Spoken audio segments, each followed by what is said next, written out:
This was the reality situation confronted by the Spaniards under the leadership of the Portuguese Ferdinand Magellan, who assassinated in Cebu, diba, noong 1521. So malinaw na ah, nariyan na yung nariyan na yung kondisyon na ang mga Bisaya ay ay handa talaga siya na lumaban sa mga nasa labas ng kanyang ng kanyang Territory. ng kanyang territory, and handa rin siyang makipag-alliance sa sinumang makakatulong upang malakas ang hanay niya para ma-balance niya yung power, yung maritime power dito sa Southeast Asia. Alam niya yun. Alam niya na talo siya dahil sa mga binanggit ko na mga new centers headed by the sultanates in Southeast Asia. So, kailangan niya mag-politicize, no? Mag-politicize gamit yung concept natin ng alabay o friendship na mangyayari lamang through sandugo. At alam natin na nangyari yan historically, no? Nang dumating ang mga Kastila. Dating ng 1565, March 19, 1565, naganap ang sanduguan sa Bohol. And eventually, from Bohol, nag-move sila patungo ng Cebu, di ba? Ng 1565. At hindi nakialam dyan ang mga Bulanon. Kasi may sanduguan na sila with the Spaniards. Kasi ang mga Bulanon, gusto rin ng mga Bulanon na within the Visayan groups, gusto ng mga Bulanon na maging dominant din. Actually, no? Kung titingnan natin, ang mga Bulanon na ang unang nakipag-alyansa sa mga Kastila no? Kaya hindi sila nakialam yung Battle of Cebu noong April 27, 1565. Nung natalo di ba? Humabon. Tupas na in 1565. No, Tupas, sorry, no. In 1565. Natalo si Tupas, no? Hindi sila nakialam, no? And after nung Dagami revolt, no? Noong 1565, ilang buwan lang yan after. That's March, I think, no? March. No, May? Di ba yan? May 23, 1565 was the ambush of Dagami against Miguel Lopez. May clean time lang yan, May 23. Yung May 8 kasi yung pagsuko nila, may clean panahon lang. So nag-revolt agad si Dagami. At yung effect ng revolt ni Dagami, nag-lead yan sa Cebuano resistance movement pagkatapos ni Dagami. Kaya lumipat sila sa Panay, di ba? Yes, pagdating ng 1569. 1569. Yes. No?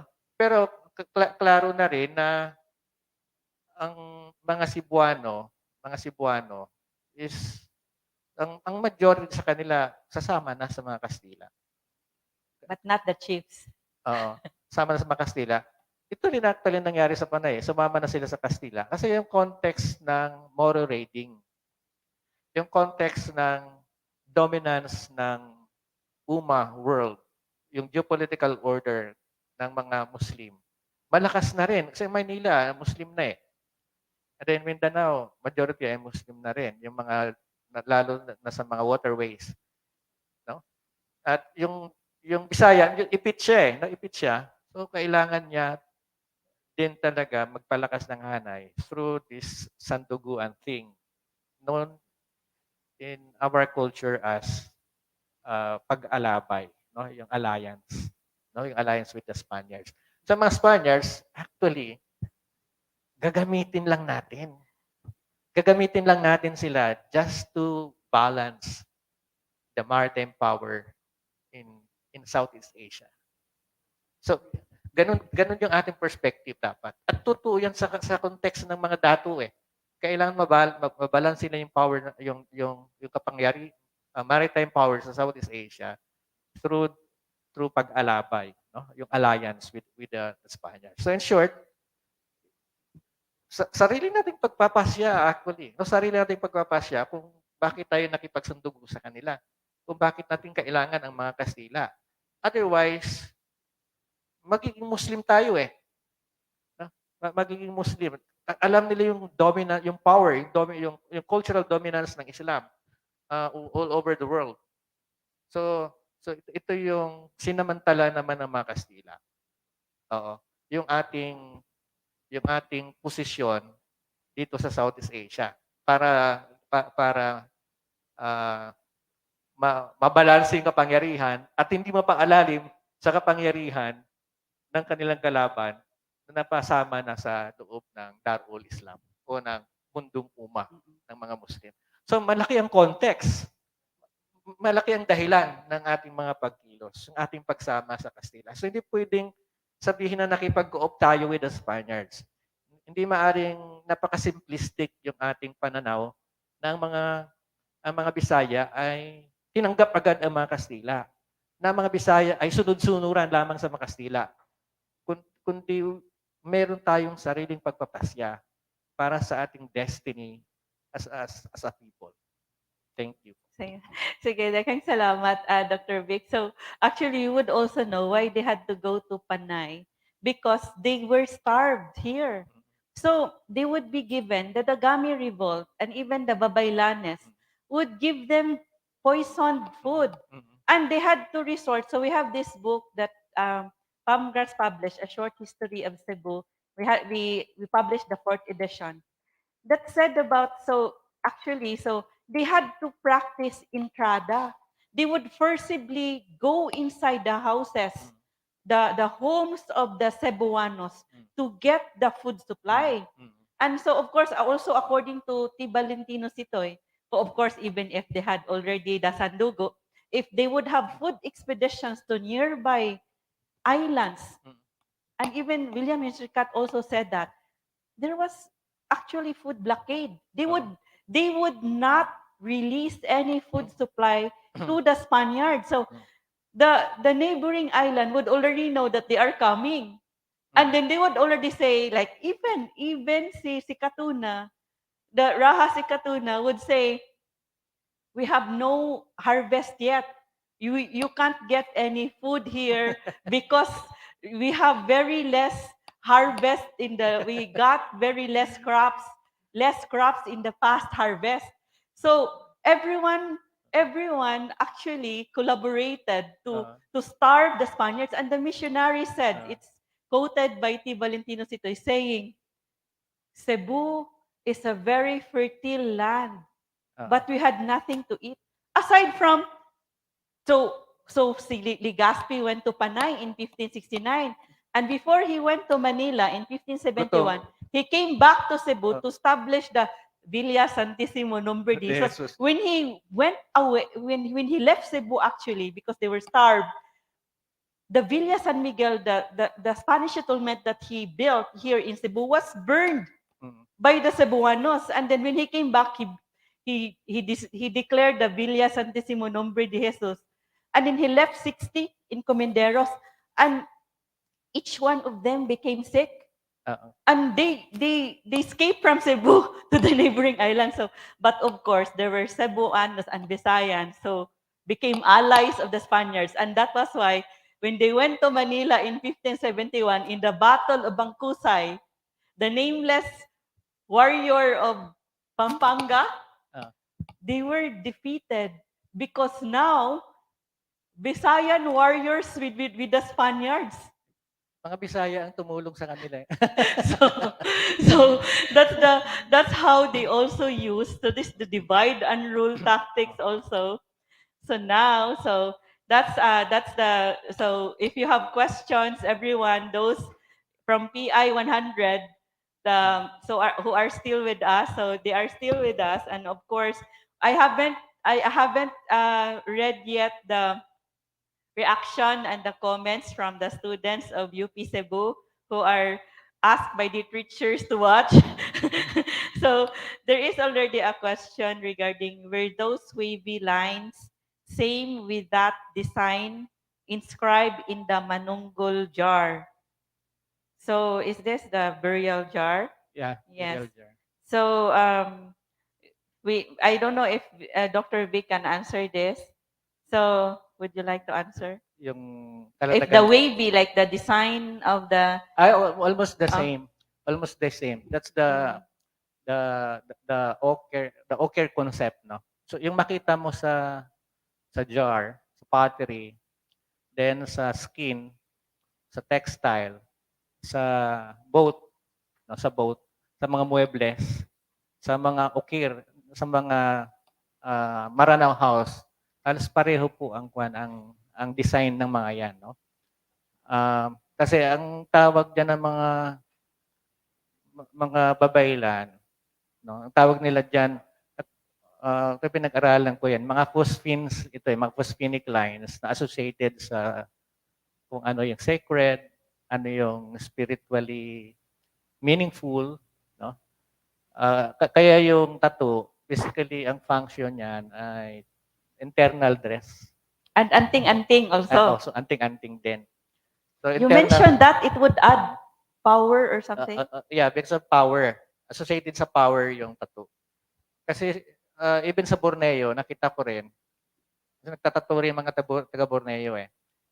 So sa narrative ng tattooing sa Borneo, kapag kayong taong namatay na walang tattoo, yung kanang yung kalag, dalo na sa kwan sa Sa cave. cave. Tapos sa dulo ng cave may river.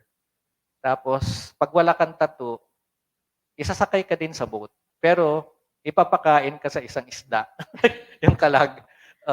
Sa iba naman, hindi ka pwedeng pasakayin sa boat kasi wala kang tattoo. Ibig lang sabihin, yung tattoo kasi importante sa atin. Pag may tattoo ka kasi, ibig sabihin na public servant ka, nag-serve ka sa bayan. So pag Yes. hindi ka nag-serve sa bayan, wala kang silbi. Wala kang silbi. So therefore, hindi ka entitled makarating sa langit. Yung may tattoo lang ang makakarating sa langit kasi nag-serve ka sa bayan. So, Yes. so ano mangyayari sa walang tattoo? Eh, hindi dito ka sa lupa. Kanang pakita sa mga tao yung lagalag na kaluluwa, no? So it's the same as the gold mask and also they needed to have gold for them to go to Saad or the paradise. The paradise. Yes. So daghang salamat to Dr. Vic. So if you have questions to those online, please write your also your comments and your reaction to this conversations about our exciting past. So we would also now like to have JC, but before that, we would like to show you that we have here this book at Pangras, the Cebu Heritage Hotel. This book, The Conqueror of Magellan, Lapu-Lapu, and it is the introduction of this. It is in the introduction is written by Dr. 𝗪𝗟𝗓. Like 1/4 of this book is the introduction by Dr. 𝗪𝗟𝗓 discussing about the Battle of Mactan. So we would know from this that the Mactan warriors led by Dato Lapu-Lapu showed their masterful tactics in indigenous warfare. So the typical forms of warfare were two. There were two typical forms of warfare. Raiding, muna no, ang pangayaw, raiding from the sea to weaken the enemy. And second is flight to escape from the superior enemy, flight against the superior enemy. So they would run away from a superior enemy. Of course, they needed to gain strength to fight the enemy that is weaker. So if the enemy is weak, they would raid the weak enemy. If the enemy is superior, they would they would use the method of flight, or they would fly away. They would, and so of course it is also here that Dr. 𝗪𝗟𝗓 was saying that instead of flight, Lapu-Lapu opted to face the enemy. So did he think that the enemy was weak? That the Spaniards were weak? So because he knew of the weaknesses of the enemy, he knew of the number of Magellan's men. Of course, they were only 60. And the dissensions, so there were factions in the Magellan's troops, in the troops of Magellan. And they also knew how far the distance of the cannons of the Spaniards from the shore. And they also knew, Lapu-Lapu also knew of the heavy armor of the enemy that would weigh them down through mud and rocks. As he also was the one who decided on the time of the battle. So he asked the Spaniards, Magellan's troops, to go there during low tide. So low tide, it means their boats were very far from the shore. So now, the Mactanons showed themselves as very experienced warriors. They organized in three-flank battle formation against the enemy. They used quick skirmishing style of warfare against the slow reloading of Spanish guns, and they took advantage of their superior ground conditions. So to know more about the evaluation or the analysis of Dr. Isil Mujares of the Battle of Mactan, it is here in Lapu-Lapu, the Conqueror of Magellan. Although this is a novel, a fiction, the introduction is the analysis of Dr. Isil Mujares of the Battle of Mactan, of the pre-colonial Visayans, of the Mactanons, the Cebuanos, or the Cebuanos in Mactan, the Mactananons, the Opunganons, using the two forms of warfare, raiding. So that is the pangayaw, that is the raiding from the sea to weaken the enemy. So they would attack first from the sea. And second is flight against a superior enemy. That was why. So we also see this in what 𝗂𝗵𝘁 did in 1565 when they burned the granary in Cebu cut off to cut the food supply of the enemy. So cutting the food supply of the enemy was one of their tactics also in their warfare. So they ran away from the superior enemy and would raid a weak enemy. So now we would go to Bukidnon right now, or to Cagayan de Oro. So may we have 𝗪𝐶 now. So 𝗪𝐶, maayad mahapon. Wala pa yung audio. Si 𝗪𝐶. Ayun, maayad ha mahapon. Once again. Maopya na mahapon, kantalangan. Sige, 𝗪𝐶. So I know that you have already consulted ang mga dato, our elders in Matigsalog. So the communities where I especially wearing right now some items from our indigenous communities in Mindanao. So kuan siya kanang eclectic ni nga kuan. I have the Bisayan patanaw earrings. I have the 𝗂𝐵i𝐺l𝐚n necklace. I have actually this malong is a gift for me from my sister who also was gifted by a Maranao, a modern, I think this is a modern design of a Maranao malong. And also I have of course the Tibuli brass, Hilot. the Tibuli belt. So with also geometric designs, and even actually the geometric design is also in the 𝗂𝐵i𝐺l𝐚n, Talaandig attire, and also even in Tausug. So it's also geometric, the pishabit and the kandit. So and of course I have the brass bracelet also from Tibuli. So this kanai mo, your brass bracelet is from Sagol niya siya from Lantapan, from Baungon, Bukidnon. and from Alo. Nangka. Yeah, all of which are from Bukidnon. This So I acquired them from rituals. yes. So 𝗪𝐶, so I know you have studied much, especially the weapons of the indigenous peoples in the different parts of Mindanao. And also, so now we would focus, I think your discussion would focus more on this indigenous cultural communities in Bukidnon. So in previous mga discussions, we are especially like when I read about the Kaamulan, we would know that there are 7 community tribes. It is no longer termed as tribe now. It is 7 called ICCs indigenous cultural communities. communities. Yes, indigenous cultural communities. So I would like to know if this is true that it is not part of my prepared questions for you. But if this is true that there are 7 indigenous cultural communities in Bukidnon today. Rather 7 major variants na sila. So ano siya? Because because there is a group called the 𝗪𝗪𝐿𝐴n who also would like to be recognized, no? But upon analyzing, it's a ano siya? It's an the 𝗪𝗪𝐿𝐴n is an intermarriage of the Manobo, modern Manobo and the Samhigaonon and Talaandig as well. Pero this is in the affiliation sa mga chieftains, no, sa ilahang they agree among themselves that there are 7. So Yes. lahi na po na it's gonna be different if we look at it in a more on the social science na perspective, which is Yes. we have to it's a responsibility to let the people know about that there's a difference between how social scientists look at these ethnologies and to their perspective as well.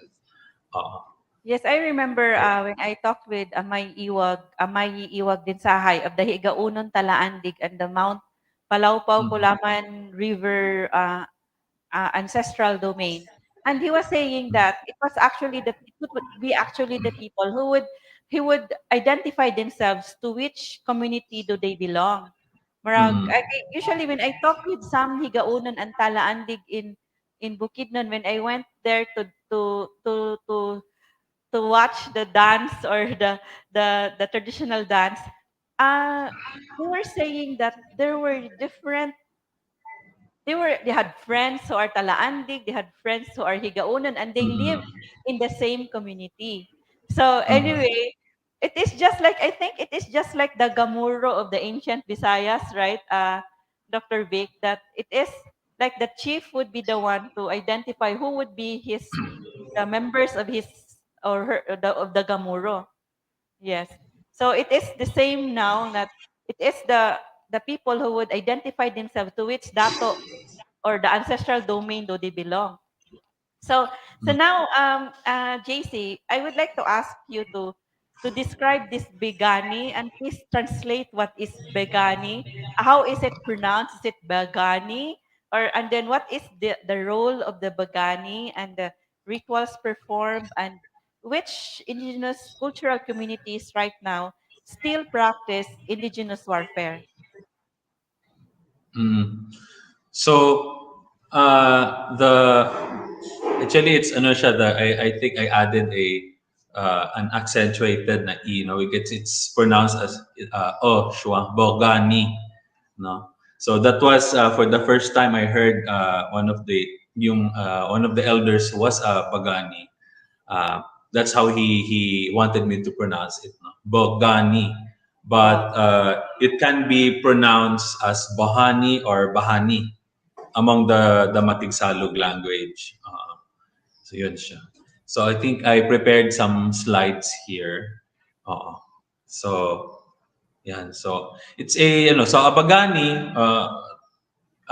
rather. These are warrior leaders, no, among indigenous groups, often associated with Lumad communities all over Mindanao. No, so they are the ones who lead the people. No? They assume the role of leaders. Next, please. They assume the role of chieftain. No, it can be depends on which communities. They can be called as the lantung or the one that encloses everyone, or limbubungan, or the one that puts roof over everybody else. No, and then Abagani becomes the leader, especially if a community is by tradition are associated with warfare, meaning communities that have experienced a lot of warfare, either Spanish or even pre-Spanish period. No? And then next, please.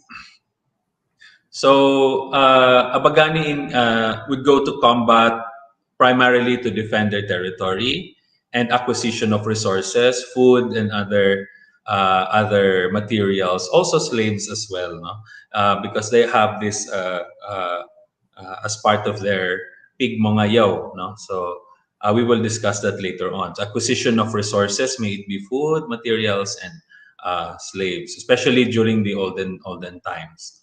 Indemnity. So indemnity, if somebody was killed or violated without reason, or maybe ano siya, wrongfully accused, so the bagani is called to equalize, no, to equalize, to mediate, no, through indemnity, and also ritualistic purposes.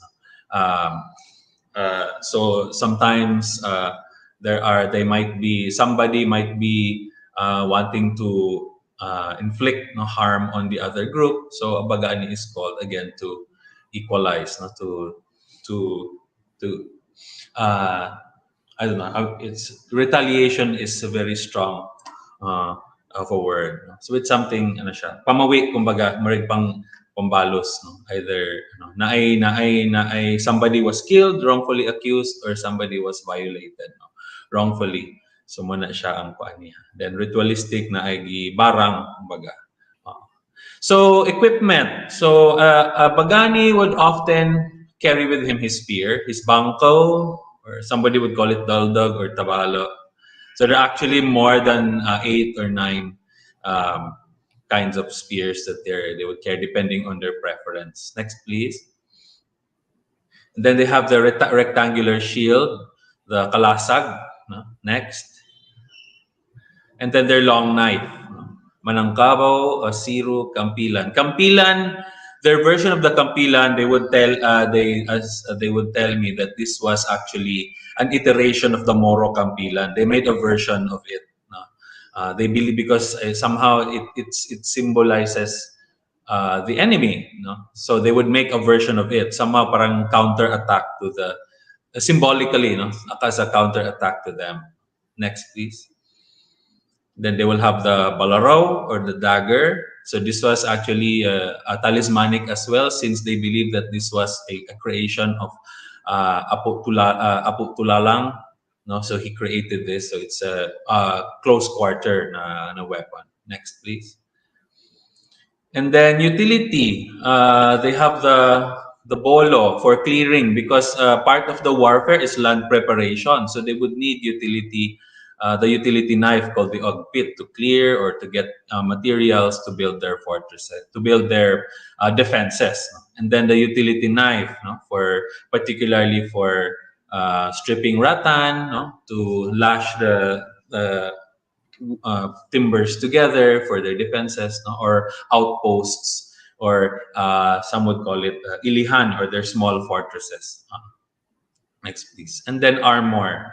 So they would wear their limbutong. So a limbutong has an array of materials. No? It can be 1 or 2 or more materials that were incorporated for the limbutong. So this one in the photo, I believe this is made from a type of tree bark called a baho. So it's a very durable type of fiber. So dugay na siya dunggaban, or dugay samdan, or slash sa weapon.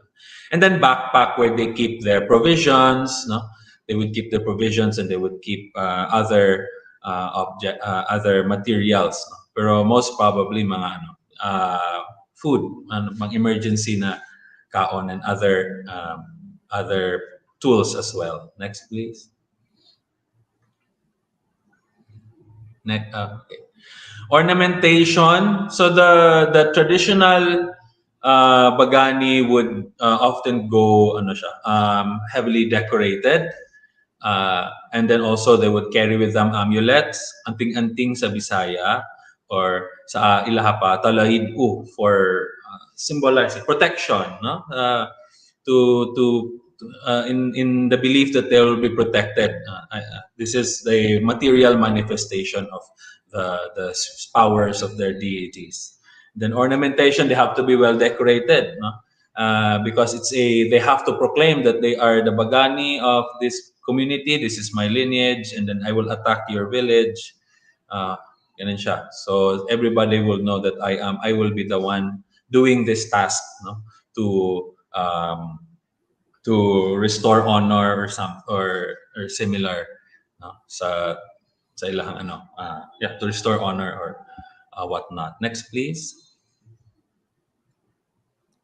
Yan. So there are two types of warfare that they would engage. The 𝗵𝗪𝐽 is an organized warfare. So organized, so there's prior announcement. So there's the proclamation, as I mentioned. They would proclaim that they would meet, the chiefs would meet. No? So this is the reason why we were going to attack you in a matter of days, in a matter of weeks, because your community has not paid their debt or something, or one of the members of the community has not paid his debt or her debt.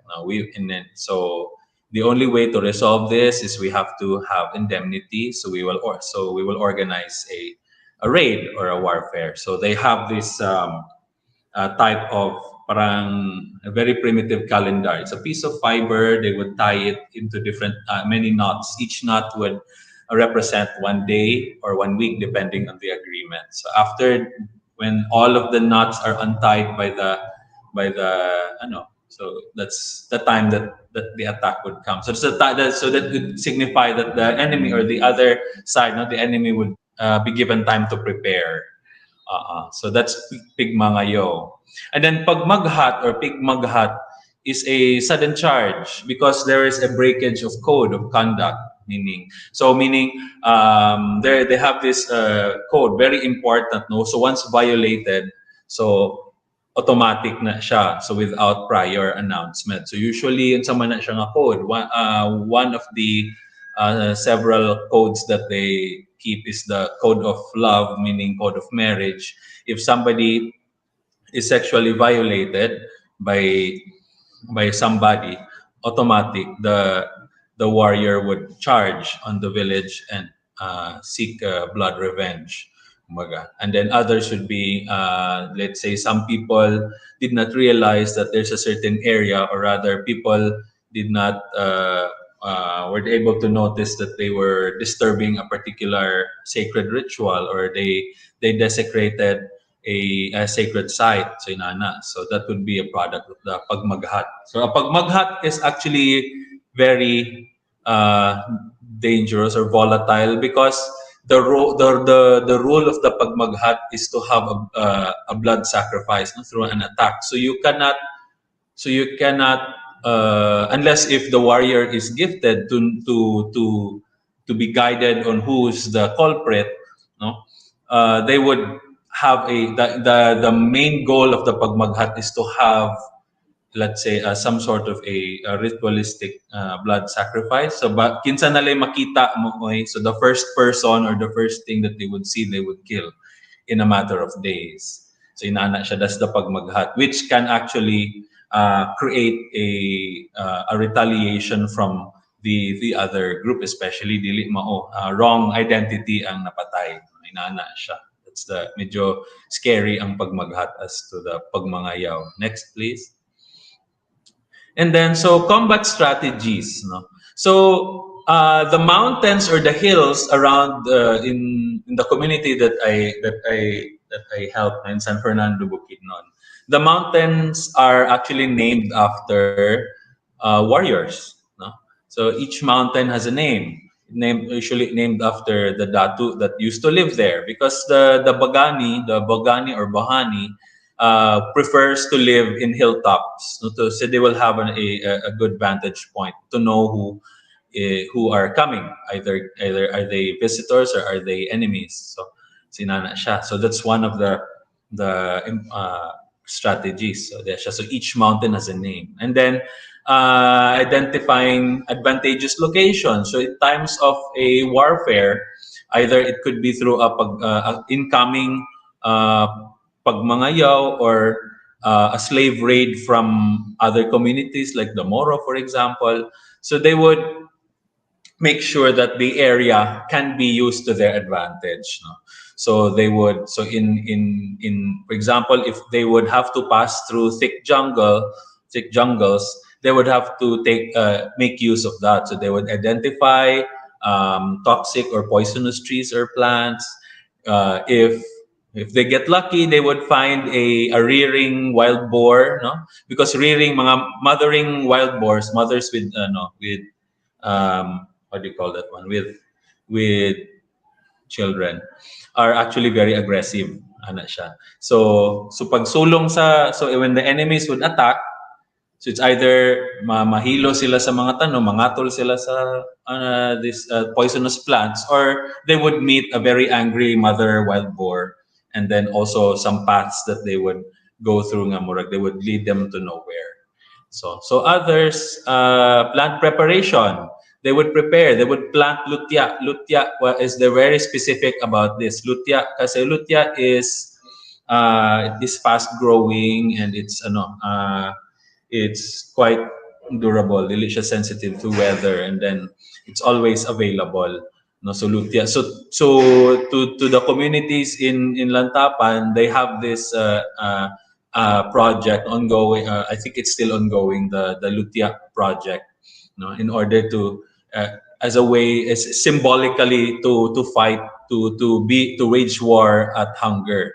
No, so lutya has become a symbol of poverty alleviation, and then they also do trapping. So they trap using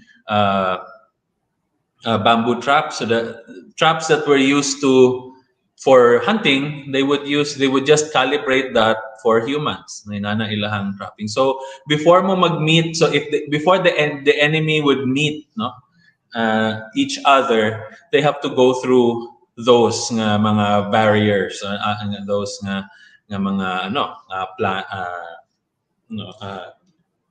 those things nga that was part of that was prepared by the enemy. So next, please.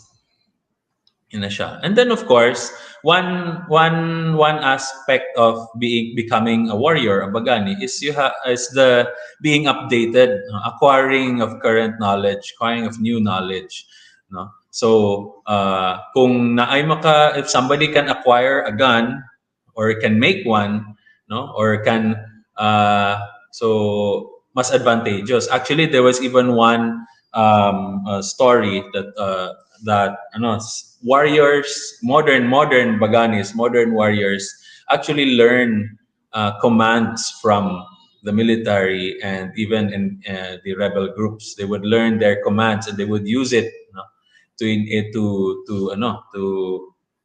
create confusion if they are to attack, as if they are to engage enemies, no, inana. Next, please. So yes. So actually, we have our audience also here, and then they are greeting us, and also regarding your discussion on the weapons of the matigsalog. So which ones have similarities with the weapons of the ancient Visayans, and also we have discussed a while ago regarding the patterns of the geometric patterns of tattoos and the anting-anting also. So I remember that there are also meanings of those, like for example, we know from ancient Visayans that the accessories of the warrior are also anting-anting. So even everything that the warrior or even the Visayan, the natives would wear, they have meanings, and they have also, it is meant to gain, to add more power to the one who wears it. So regarding the anting-anting that you said, so which ones have the same, have similarities with our ancient Visayan? So for example, the diamond, if it symbolizes the waves here, what does it symbolize there? No, so the zigzag patterns, two meanings. The zigzag pattern could mean the bubungan or the mountain ranges, or it could mean depending on the application. So we have triangles or right angles na series. They would call that binuaya, the gaping mouth of the crocodile. The diamond, again, I've heard as well that it represents a spearhead, depending if it's just a plain diamond that is noticeable. If it's a scattered piece of scattered diamonds, small diamonds that would represent stars, and also humans, so people, community. And then if there's a diamond that within a diamond, and then within a diamond that symbolizes the eye of the sun, mata aldo. And then what else? The curvy lines, river. And then, pero tattooing is also practiced, but I'm not sure if it undergone through a cultural shift, because to be tattooed in the 𝗪𝗪𝘀 culture is actually an acceptance of nature, the power of nature, because when you die, your tattoo will become your guide to the afterlife. So when we are alive, tattoos would have appear a black color or dark gray color, but when we die, it would emit the same light as the afterlife. So so you can compare. You have your tattoo, and then you would know that okay, that light there is the same color, so it must be that way. So it's a guide to the afterlife. But tattoos for warriors, they often have the tattoos on the sensitive parts of their skin, particularly on the nipples. It signifies strength and their ability, their endurance, because it's the most painful part to have to be tattooed around the nipple. Yeah, so So, yeah, sinanaangin so it lang, has the same function, especially when you die. So it's the same as the ancient Visayas that you cannot die without a tattoo. So Mm-mm. You cannot travel to the afterlife. It would be extremely difficult to reach the afterlife without a tattoo. But when it comes to like your service, to measure your service, it's not reflected on the tattoo, but rather it's reflected on the one that you're wearing, ma'am. Yung mga necklaces, ano siya. Because these are not purchased before. These were gifts by people you have served. So when you sing, when you tell stories, when you help them in the farms, so you will be given this ornamentation. So it's very important to keep them, and as a symbol that you have been, and then they will be buried with you when you die. yeah, so that's also in the Visayans. It's bahandi, or the gold accessories are also needed when you die. So you cannot go to saad if you don't have any gold accessories with you. So there's also this, the sun is very important, right, for the higaunon, especially because their colors have this yellow to symbolize the eye of the sun. And also, according also to 𝗪𝗪𝘀, the Taalaandig, or the Higaunon, considers the diamond as a symbolism of justice. So is Mhm. that so they would fight for justice. So in your discussion, you said that you have many terms. Is there pangayaw also, because the ancient Visayans has this term of pangayaw? And I also Mhm. hear this in some indigenous. Pigmangayaw. Mm. Is Pig, pangayaw also used in the mm. Bukidnon? Yeah, pangayaw. Pangayaw or pagmangayaw. In Matigsalog, it's pigmangayaw. So it Pigmayo, is organized warfare, organized raid. Uh, when they attack another community. so So when they before, so Pigmangayo has the parang meron pa, they have to ask permission. So they have to proclaim. So I am here because my community is offended, and I give you time to either prepare for war or prepare to repay your debt. Mm. so they Yan would siya. declare first. So they Yeah. wouldn't do a surprise attack, The surprise attack, you will call that pagmagahat. pag magahat, for the Mm. surprise attack. So it is Surprise a face attack. pangayaw, now in the community is a face to face, like it is not a surprise attack. It's a It's more chivalrous. it's a face-to-face combat. Like it's a frontal that they would let the enemy know. It's not guerrilla Mm. tactics. So ano siya, Different. the Yes. the guerrilla part there is the preparation, no? So if you can delay the attack or bring them to places that they would get lost, no? Or ano siya, to poison or to difficult terrain, ano siya, until you meet and then you have your combat, face to face combat. So it's Yes. more pag mangayaw is more chivalrous, so to speak, compared to pag magahat. So, pag magahat, usually, so in the Visayas, you would have pangayaw or raiding for a weak enemy. And they would not face a superior enemy. They would have flight. They would go away. Like they would run to the mountains and burn the for when a superior enemy comes. So it is not how the indigenous communities do it right now. In the So past. ano siya? Actually, it's part of the choices that you have. No, if somebody declares war on your community and you believe that your community cannot withstand such a formidable force, then they would do the same. It's either they would burn, if they would burn their food supply, their food stock, or they would carry them, or they would leave them. They would leave them in a way na mora man gid niya mo, this is what we can afford, we'll just leave them here for you, and then we will go to another community because we don't want to die, we can start anew somewhere, ano siya.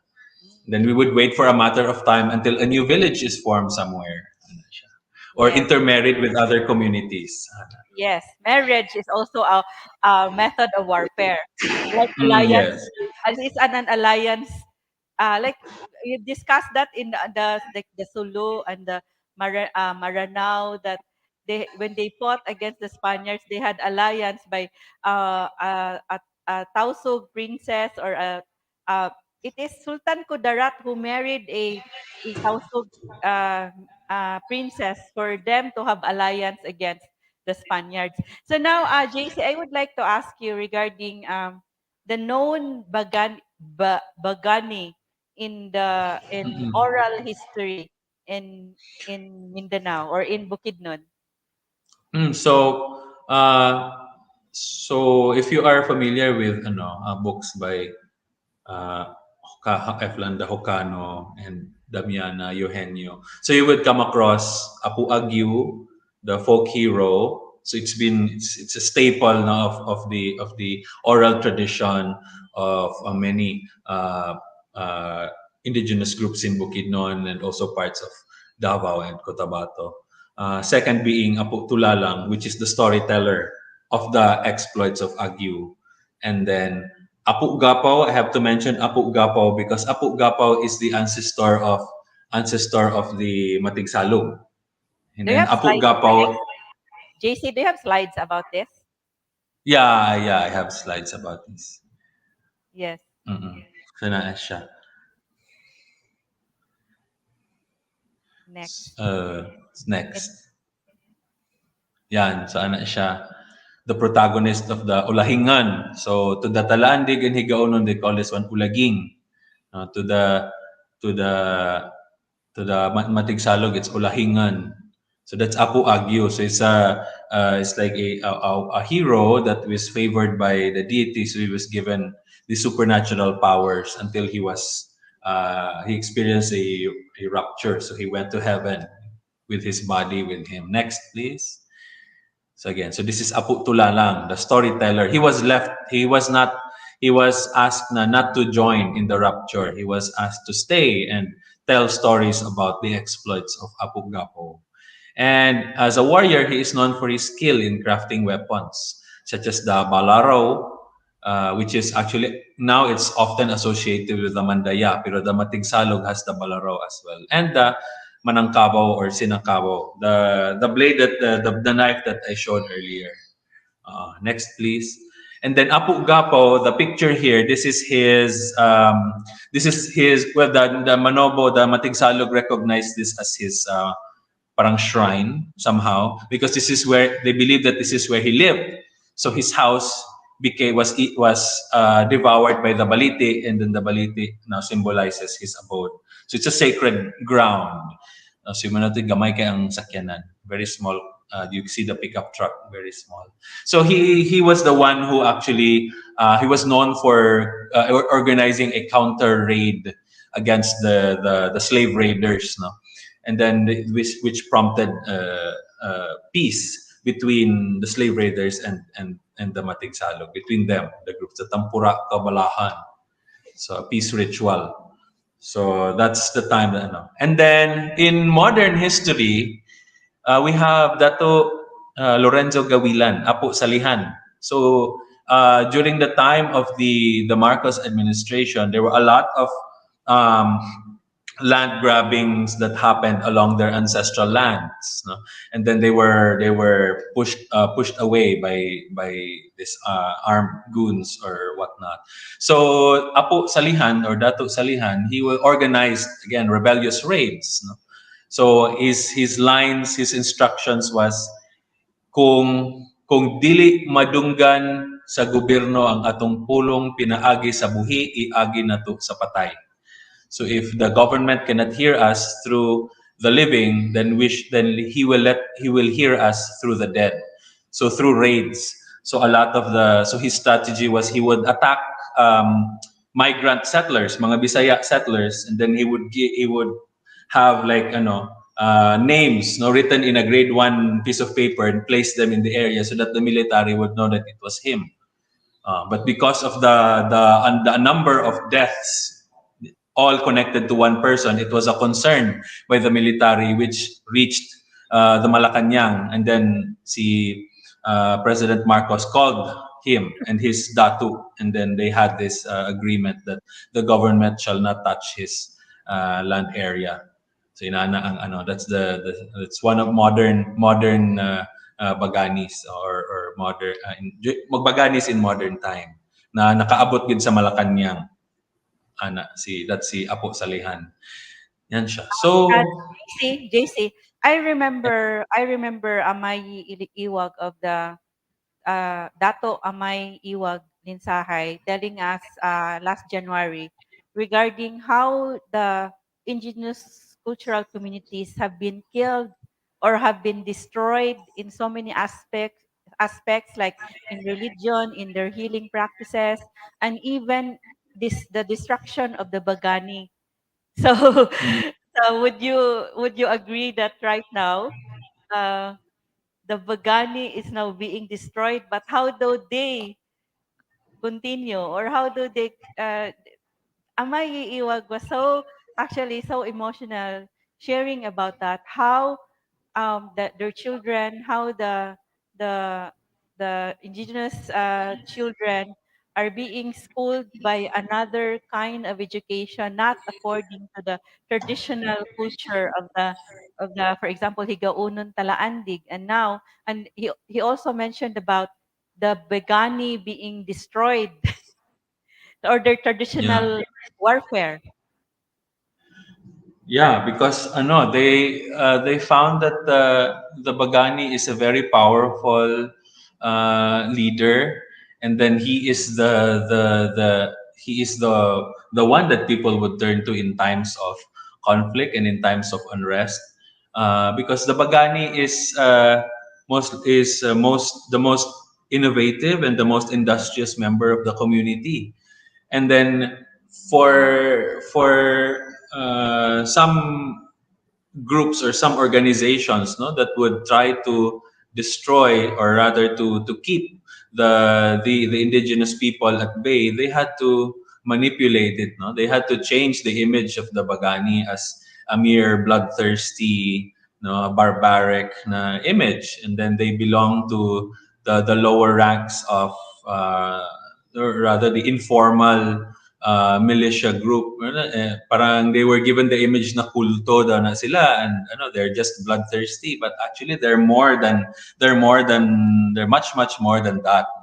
So a Bagani is really the one that leads the community, and then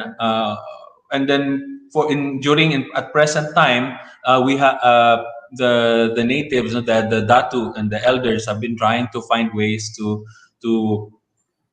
somehow bring the narrative back, to the children, to let them know that being a Bagani does not have to be limited to killing and warfare, but the true essence of a Bagani is to be innovative, to be resilient, and to always be focused on the task at hand.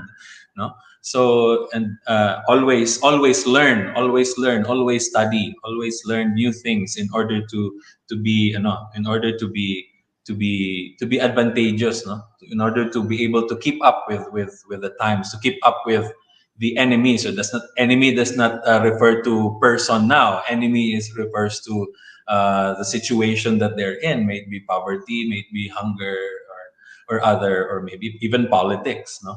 So how do they go above that, no? So in through the essence of the Bagani, so that's how so that is now that they're trying to inculcate to the next generation.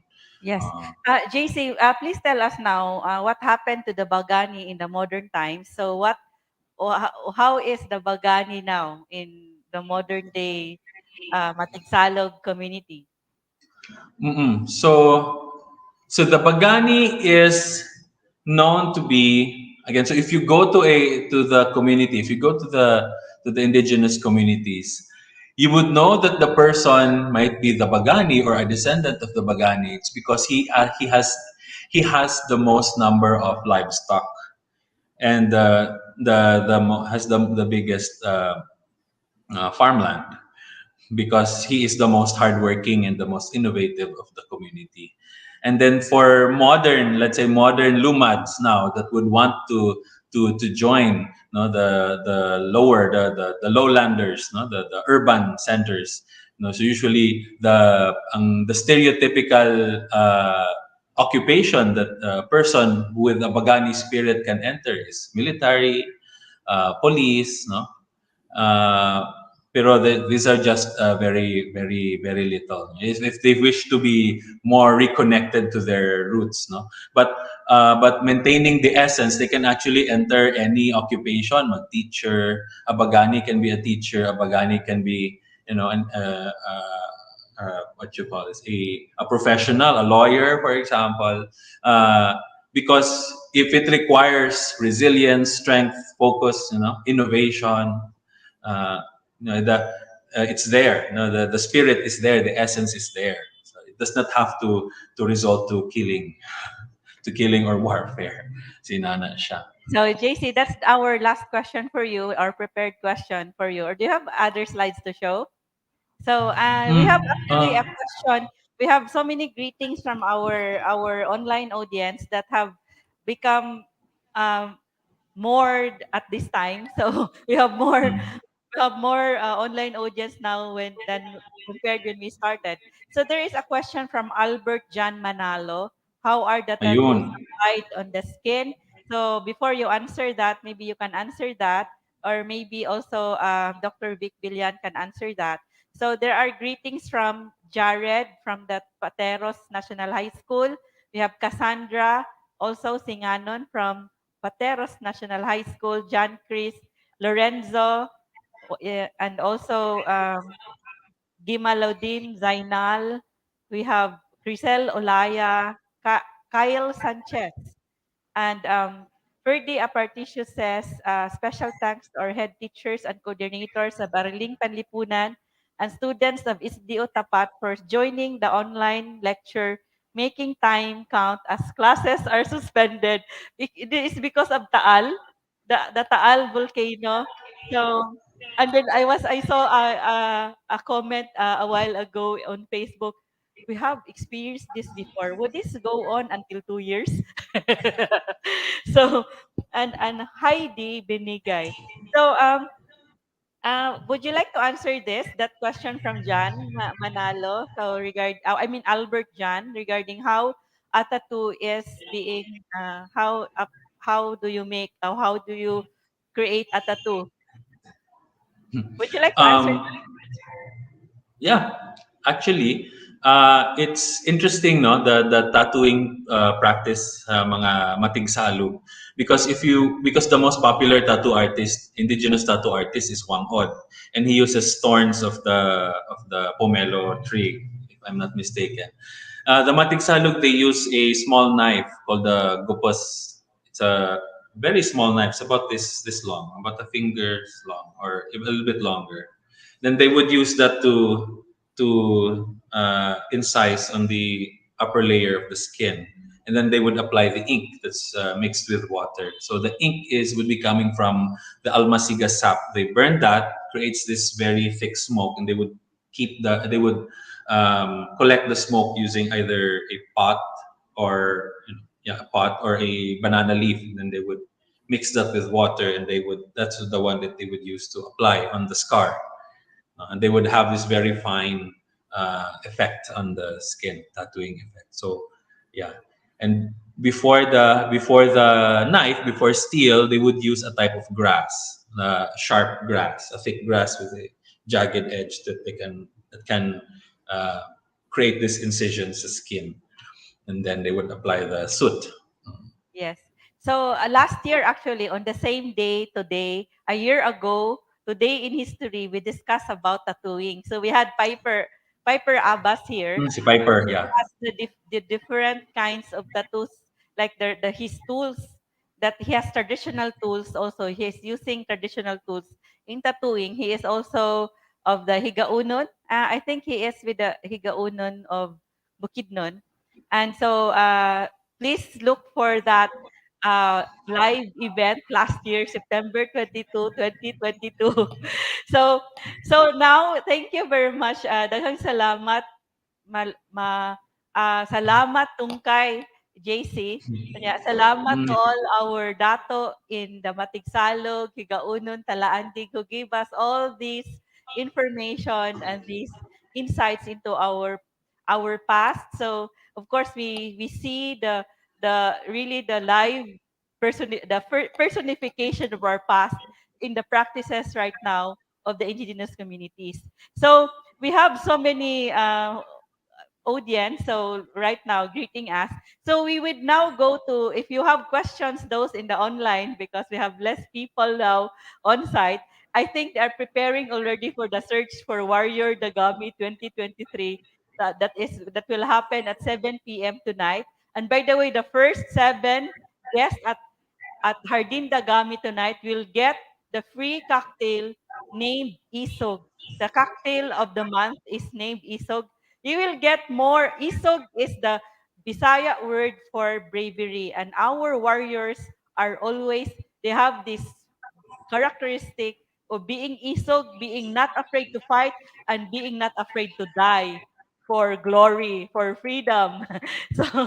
so, that's, we have now this question. So JC, mas salamat tungkay. So those online, please give your questions to our resource person. So maybe we can also ask Dr. Vic if he has something to say more about the tattoo.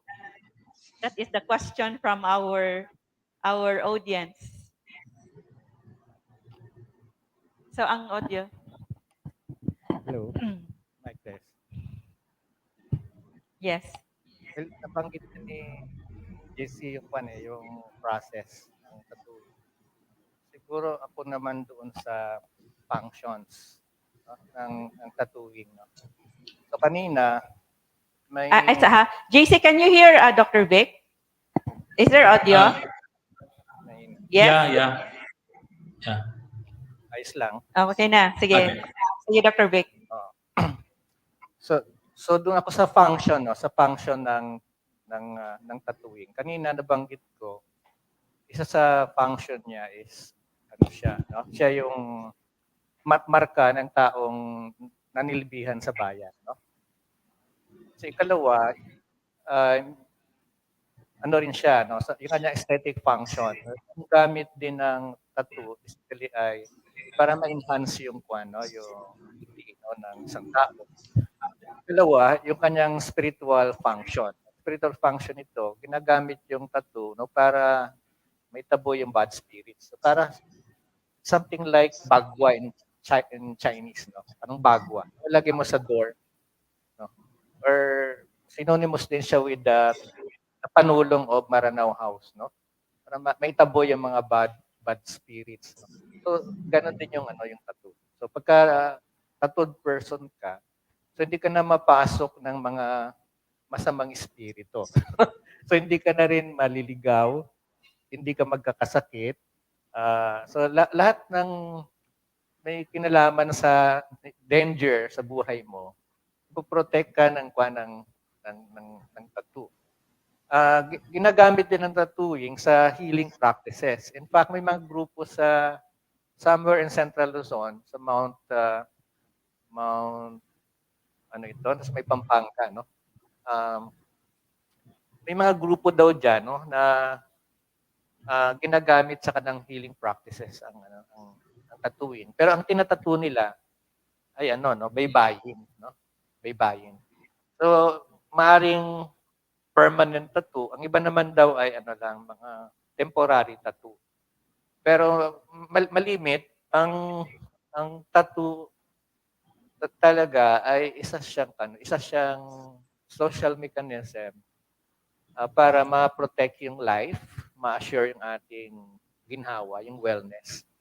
And makamit yung tinatawag na dungog, no? Yung honors, dignity, integrity ng isang tao. So sino mang may tattoo sa precolonial period, siya yung tao na tawag natin is dungganon, no? The dungganon na tao. Kaya yung tattoo historically dahil sila yung mga dungganon, mga bagani sa Visayas. Well, same din dito sa Visayas, bagani rin tayo rito no? So kapag may tattoo ang isang tao, yung bagani o dato, ang tingin sa kanya ng taong bayan, maliban siya isang dungganon, siya morally upright din yung tao kapag may tattoo ka. Kasi ang tattoo ay dahil associated siya sa anting-anting. Walang bisa ang anumang anting-anting kapag gumagawa ka ng masama. Let's say, nandaya ka sa kapwa mo, o di nagnakaw ka, o pumatay ka ng tao walang kasalanan. So ito yung mga halimbawa na kung bakit ang tao na may tattoo ay tinatawag na dungganon, no? Dahil morally upright siya, no? Then nakapagsilbi sa bayan, then nakapatay siya sa mga kaaway ng bayan, and therefore kailangan siya bigyan ng respect. Sa ibang kaso nga may reverence sa kanya, no? In fact, yung mga mahusin na mga bagani, nagiging mga sila after death. Sila ay naging mga anito. Yes. So they become anitos, the warriors. So, Dr. Vic, so there was also a discussion one time that the Visayas, diba, they would get a tattoo every time they kill an enemy. So aside from that, for the women, they had tattoos like the healers and the weavers. They had tattoo on their hands to give them power when they are healing and when they are weaving. So even if they haven't killed anyone. And then so there was a history, I think it was George Borinaga, who was saying that the tattoos are also very important because the enemy, by just looking at the warriors, the tattooed warriors of the Visayas, they would already be scared because of the so many tattoos. Actually, yung sinasabi ni Dr. Borinaga, hindi lang niya napunto kung bakit takot yung mga tao sa may tattoo. Ano yan pagka-tattooed person ka, yung dungan mo, the dungan, the power, your potent self, or sabihin sa iba yan soul staff. Iba naman ang tawag nila ay patumbas ito sa China ng qi. The life force, no? The life force. Kapag may tattoo ka, yung dungan mo intact siya sa body mo. So, ibig sabihin hindi siya nakakalabas kasi temporarily ang tattoo, ang dungan ng tao, pag wala kang tattoo, lumalabas siya sa tenga. That's why kailan may earrings. No, may earrings ka. At may dapat may metal ka rin sa bibig mo eh. 'Di ba? Kaya mag-gold, no? Mga dental Dentistry, oh, the gold oh, kaya meron ka rin sa bibig mo. And syempre, sa ibang kaso, sa mga pribadong parte ng ating katawan. Mayroon sa Ayala Museum, may makita kayo doon, sabi na chastity belt. Pero hindi siya basta chastity belt. Pinaprotect yung yung dungan na maaring lumabas sa iba't ibang bahagi ng ating katawan. And ang iba naman maaring lumabas dito sa may pulso, 'di ba? That's kailangan ng bracelet 'yan. Ang iba naman concentrated dito sa ating kneecap. Kaya may ano dito, may gold din sa may kneecap natin. Sa ibang kaso naman dito sa may talampakan na natin banda, ang tawag ng mga Tagalog, ng Bisaya sa Panayan, bukong-bukong. So may bukong-bukong. So may gold din diyan para well preserved, intact yung dungan ng isang tao. Bakit importante ang dungan sa tattooing? Kasi ang dungan, siya ang nagbibigay siya ng strength, kusog. Yung the design concept of kusog na associated sa bagani, pino-provide siya ng dungan. Same reason din kung bakit yung kusog ay mahalaga sa Bisayan bagani. Kasi nagpo-provide ang dungan ng isog. Isog, yun yung ikalawa. Ang ikatlo, yung dungan na pinipreserve ng tattoo, yung tinatawag na kinaadman. Ibig sabihin kinaadman, yung talent, yung knowledge mo, yung know-how, yung skills, yung diskarte, yung abilidad. Yun ang tinatawag na kinaadman. Napaka-importante ang kinaadman sa buhay ng tao. Hindi tayo mabuhay pag walang kinaadman. Wisdom. Wisdom, may kasama yan eh, talent mo. So, imagine niyo kung i-relate natin sa present, ang Visayan warfare tradition, ibig sabihin, ito na yung totality ng ating pagkatao. So, kaya importante trace back natin, aralin yung bagani. Kasi pag hindi natin inaral ang bagani, hindi natin maintindihan sino tayo as a human being, as a Visayan specifically. Kasi produkto ito ng Visayan society. And therefore, malalaman mo yung identity ng isang Bisaya through this idea of dungan na associated sa tattooing. At ang tattooing ay associated sa kanyang pagiging isang manggugubat, ng isang mandirigma. So, hindi mo pwedeng i-separate ang ating soul as a people dito sa tradition at heritage ng tattooing sa ating kultura ng pagpangayaw. Konektado lahat ng ito eh. No? So, who is the Visayan people? Well, malalaman mo siya pag naintindihan mo yung pagpangayaw, yung panggugubat, yung bagani, yung tattooing, yung dungan. Pag naintindihan mo yan, alam mo ang identity ng Visayan people. Yes. And we are having these events every month to try to understand our past, to guide us in our present practices, and also as we go forward to a better future for everyone. So thank you very much, Dr. Vic, JC. So now we would like to have this trivia quiz. We are running out of time actually. So we have the trivia quiz with exciting prizes. So this is now all for the online audience. So all our questions are for the online audience. So you write your answer at the comment section of this Facebook Live event. So stay tuned for the closing words from our resource persons. And by the way, Dr. 𝗪𝗪𝐵i𝐿𝐴N will also be one of our judges in our search for 𝗪𝗪𝙗𝐸 2023 at 7 p.m. tonight. So I will be one. I am Agrippina. I forgot to introduce myself. So I will be one of the judges. And also we have the finalists of the Leon Kilat Awards and the 𝗪𝗪𝙗𝐸 Awards of the Ginoong Pilipinas Cebu 2023. 2019, we will have also one of the judges, the former Ginoong Pilipinas Cebu finalist.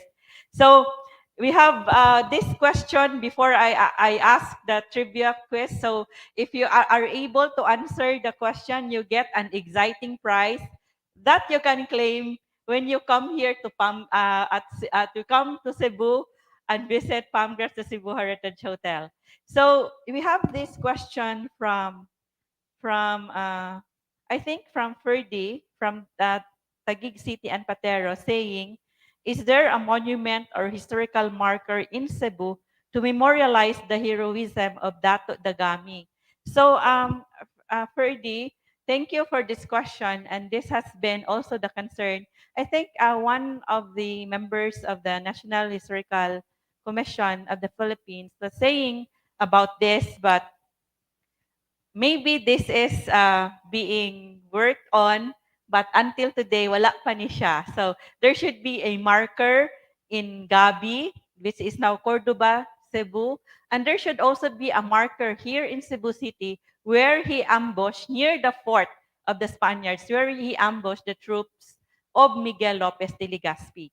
So, so these are now the questions. So we have, by the way, good afternoon to France, to 𝗪𝗲 watching from UP Cebu, and Kenji Santua says, shout out from Pateros National High School, and Princess also gives a shout out.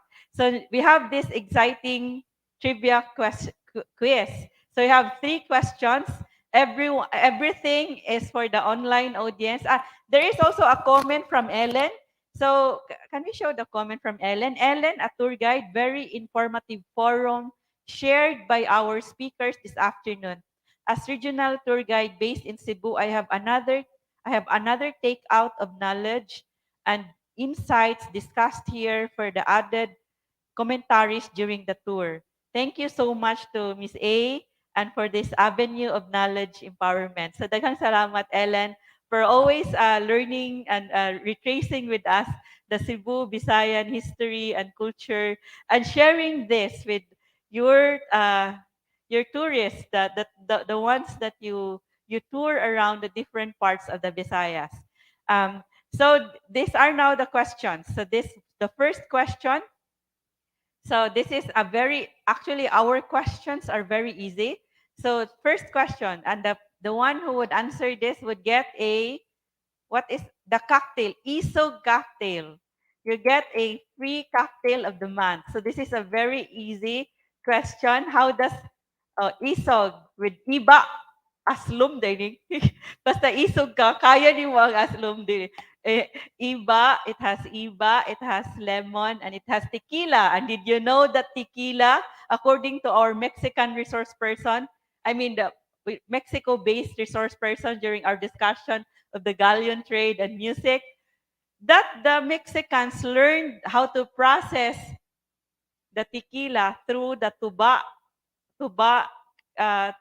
technology, or tuba distilling technology. So they learned it from us, especially the Bisaya. Yes. So the one who would answer the question would get an isog cocktail. So the question is this: how does the Matigsalog or the Mindanao indigenous communities, and even the Visayan pre-colonial warriors, how are they called? So or especially the Matigsalog, the one discussed by JC. So who would like to answer? The first one to answer would get an isog cocktail when you come to Cebu. So, or when you come to Palmgrass. So there is a question.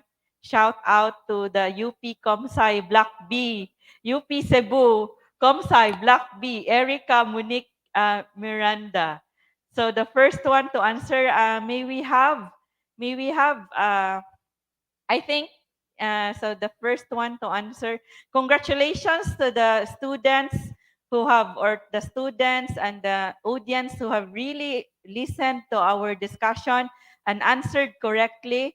Lexi Corpus is the first to answer. Is it Lexi Begani?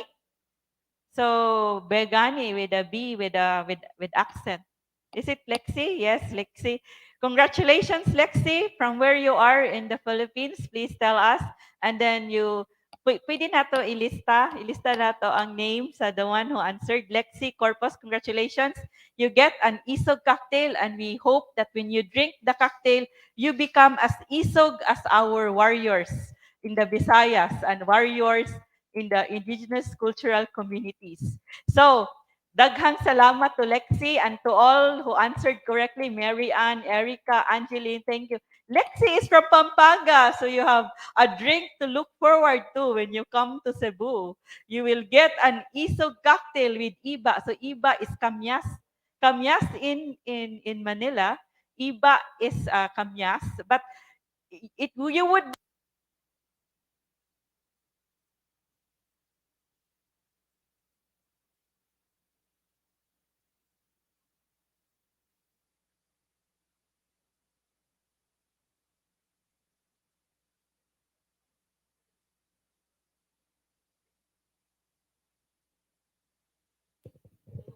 Hello.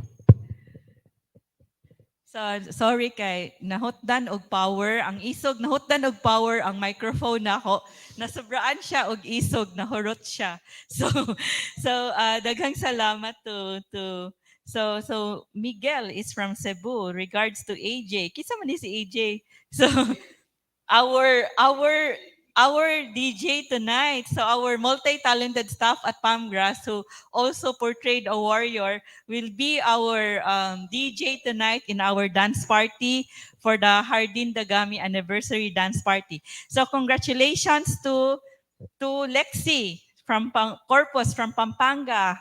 So next question. So Lexi can no longer answer the next question because she already answered the first question. So the next question, you will have a massage, a free massage from our 𝗪𝗲𝐴 native massage where you also get an orasyon or a healing prayer.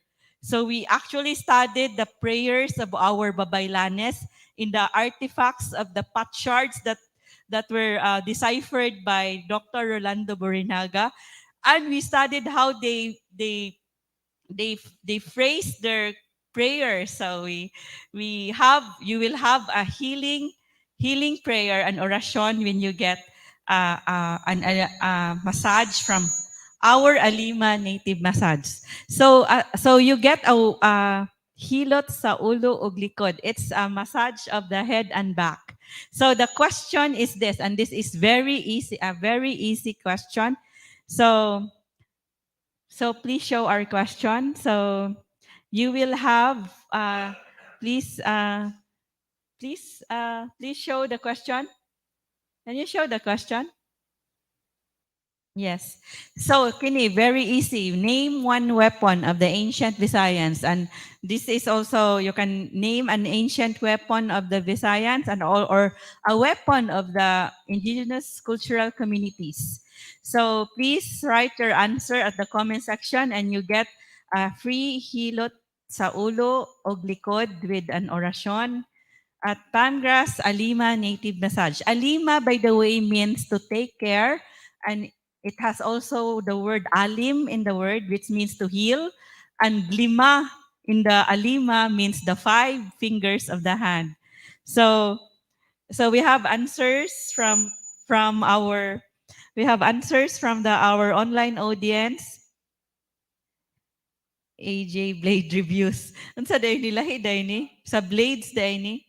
So we have Mary Ann. Mary Ann was the first to answer. Is it Mary Ann? Pana. It's correct. Okay ni Dr. Vic, no? Si Pana. Okay sa una. Pana is si Mary Ann ang first. So Pana is correct. And Kampilan is also correct.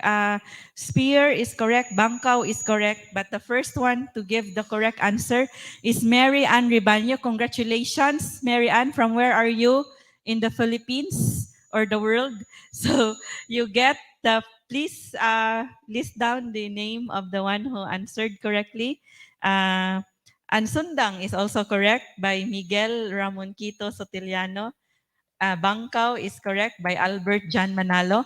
And the last but not the least nga question, and when you are able to answer, you get an Instagrammable kawa bath, a hulum kawa. Usually, did you know that our warriors would always take a bath every day? According to one of our resource persons, because that's why their weapons would float in there are versions of their weapons that would float in the river. Of course, they are very conscious of hygiene because they also are our warriors at night. Di na lang ko musultian. The Visayans are also warriors at night, not only during the day. So they need to take a bath every day. So a hulong kawa but it's a hot, a warm bath with herbs or flowers. You can choose whether you become a tinua or tinola with ginger, lemongrass, and sea salt, or you can have a flower bath. So the next question is this. So name one method of warfare of ancient Visayans. So, one method of warfare of ancient Visayans. Lisod ba? If it's hard for you, you can name a method of warfare of the Matigsalog. If the ancient Visayans method of warfare is Hall of Famer yung the answer. We have naay mga disqualified, the ones who have multiple wins are already disqualified, the Hall of Famer, those who have won so many times in our trivia quiz with prizes would so the first one to answer is grabe na retain yun doon akong joke nga marriage is there is one Senate is saying that the one method of warfare is through marriage, but of course Sun Tzu was saying that the best general is the one who can win a battle. We can win a war without engaging in battle. And of course, negotiations is one method to win the war. So, but we did not discuss it. It was actually a joke, my joke, but which could be true. Alliances were made through arranged marriages. So the answer from the first one to answer is Mary Ann is from UP Cebu. Congratulations to the teacher of Mary Ann for for encouraging the students to join this event and this very informative and exciting forum. So we have Mylene Liwag saying pangayaw. Congratulations to Mylene Liwag. So of course Kent says guerrilla tactics. So it could be a form of warfare, but guerrilla tactics is already a modern term. So the Visayan term is pangayaw. Raiding is also correct, and flight is also correct. So Sinet says ha ha ha. So Mylene, from where are you in the Philippines? So you get a free kawa bath, hulum kawa. You are prepare your swimwear and prepare your swimwear and get ready for an Instagrammable healing kawa bath. So daghang salamat everyone to those who are very active in this participating in this event, especially online. So stay tuned tonight for our search for Warrior Dagami 2023 as our young Cebuano modern warriors in Cebu would wear their bahag and show their talent and answer questions about heroism as we celebrate Hardin Dagami and named in honor of Warrior Dagami who led the revolt in Cebu from 1565 to 1567. So now we would like to have our resource persons to give their closing words. First, we would like to have JC from the City of Cagayan de Oro Museum to give us his closing words for this event. Wala na siya. So nahuman na siya. So, daghang salamat salamat tung kay JC and madakol is daghan. Nya aragi is dako.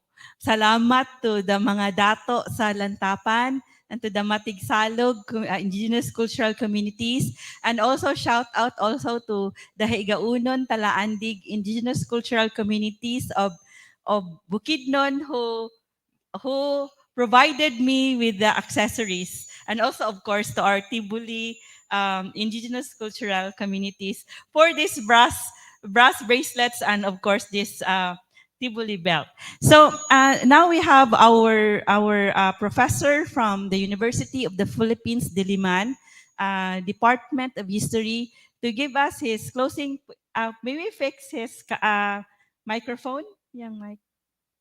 So we thank Dr. Vicente Villan, also a consultant of the National Quincentennial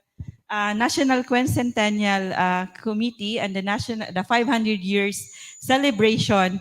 And so we are so thankful that we are able to learn about the third you. millennium BC ancient warfare.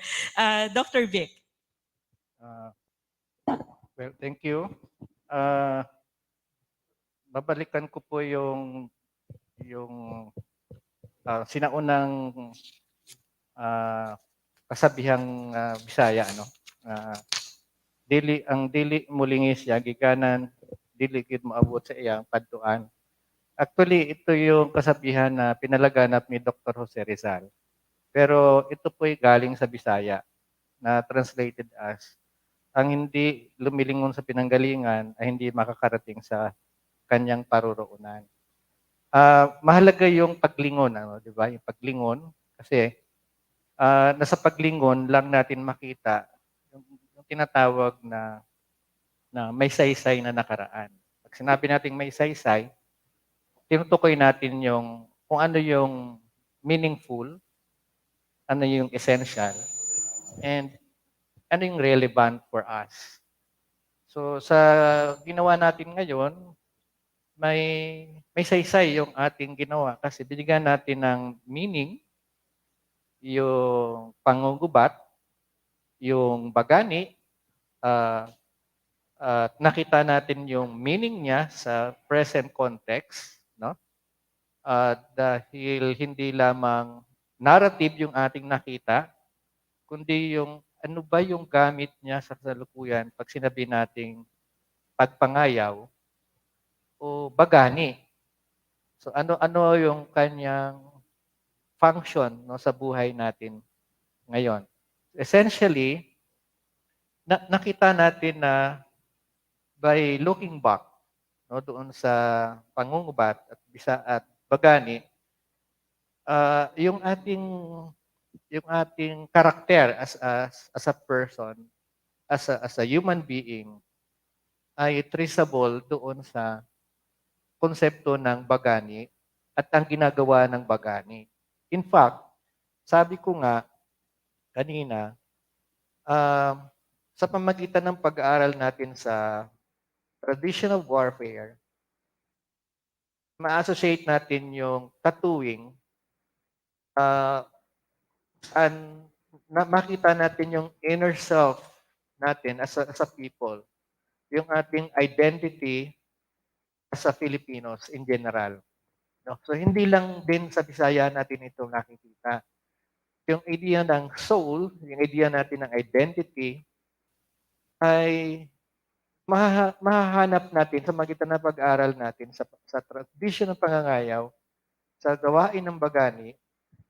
Once na makilala natin yung ating self, sa magitan nito, maging malinaw na rin yung ating direksyon bilang isang tao at bilang isang Pilipino. So in short, relevant, no? Still relevant yung pag-aaral ng kasaysayan up to the present time. Dahil i-apply natin siya sa anumang mga social and development initiatives na ating ginagawa. At salamat salamat sa Palmgrass Heritage Hotel na may ganitong venue, no, para i-cascade yung mga may saysay na pangyayari sa ating nakaraan. And sa pamagitan nito, palagay ko ay yung creation ng historical knowledge o yung formation ng historical knowledge, napaka-liberating, no, para sa atin. Emancipating siya. Kasi without the knowledge of history, wala tayong patutunguhan bilang isang lipunan. So, thank you. Maraming salamat, Dr. Vic. And we also thank the University of the Philippines Department of History. So we always get a very insightful sharing from our professors from the University of the Philippines Department of History. Like, for example, in our discussion on the history of music, like the guitar, also the relationship, the galleon trade. So we had Dr. Cristel Obispado of the department, also of the UP Department of History. So we really thank the academe for continuing, and so we are so sad when a school or a university would already stop the history courses. So because what are we as a people if we don't know our past? Yes, and then of course there is also a popular saying that says a tree without roots has a people who has no knowledge of their past or their culture is like a tree without roots. So we can be not stable. We would be very weak. We would be uprooted if we don't know our past. So that is the very important thing. That's why we have this every month. We want the young people, the young generations to always retrace our roots, be reconnected to our past, to be proud of our identity as a people so that we would know, we would get inspiration from our past and use this as we journey together towards a better future, inspired by what our heroes did. For a better future, working for a better future for everyone. Daghang salamat our partners, the Trust the Abril Foundation Incorporated, USC Center for Social Research and Education, Diyandi Heritage Center, Central Visayas Association of Museums. And see you tonight at 7 p.m. at 𝗪𝗓𝙗. Malipayong pagsaulog sa ikapito nga tuig sa 𝗪𝗓𝙗 nga ginganlan in honor sa pag-honor sa atong bayani sa Cebu nga si 𝗪𝙞𝙀. Maayong gabi sa tanan.